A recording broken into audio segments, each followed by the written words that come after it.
係唔好留遺憾。我哋而家咧整體嘅備戰工作咧，亦都已經去到賽前嘅最關鍵嘅時刻。今次我哋武術套路隊咧係會派出7名嘅運動員啦。我哋嘅套路嘅一啲創編或者係難度動作成型啊等等咧，都做咗好多嘅訓練嘅準備啦。咁啊喺我哋第一季度都會有啲即係檢視啦。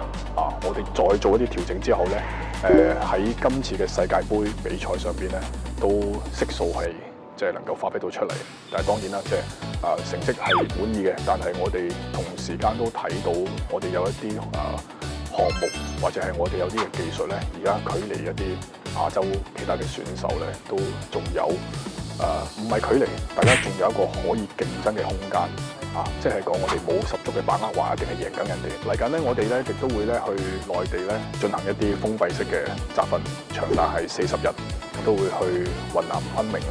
咁因為呢個地方咧本身都係高海拔，亞運會上邊參加嘅項目咧唔係特別多，咁大部分運動員咧都可能一日就完成晒。但係咧，我哋需要喺嗰1分20秒入邊咧，要展示出咁多複雜嘅動作，而且要求嘅體能係相當之大嘅時候咧，我哋一定要喺賽前要充足嘅儲備，所以我哋都係選擇咗喺雲南昆明呢個地方。我哋首先一定要保證獎牌先啦，咁你至少唔好有扣分嘅機會先。我只要冇扣分嘅機會，我哋距離成功就有好近啦。係我第4次參加亞運會啦，咁一個心態啦，即係雖然我第4次參加比賽啦，但係我每一次嘅比賽嘅準備同埋拼搏都係鬥志咧，都係同啱啱開始，即係啱啱出嚟去面對比賽嘅嗰種衝勁係一樣嘅，即係唔好服輸咯，即係一定要喺賽場上去堅持去自己將自己最好嘅表現展現出嚟，唔好留遺憾。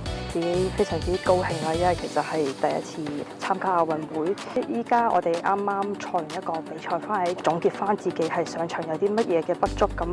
另外一樣就係南刀嘅套路，我自己總結咗就可能有啲不足咁，我都會可能稍微改一改個套路，攞一個更加有衝擊性嘅套路。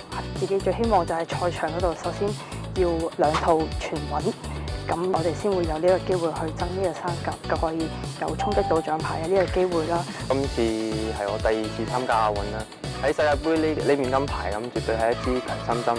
因為啱比完賽啦，咁我哋嚟緊會去集訓嘅，咁相信密集式嘅集訓對技術心態同埋一啲比賽前嘅準備，係啦，都會有好大提升。今屆亞運打好自己，冇失誤。最好就企到頒獎台，係佢幫佢拍下手啊！佢練嘅時候我都會幫佢拍下手。身體可能年紀大咗少少啦，咁傷患開始多啦。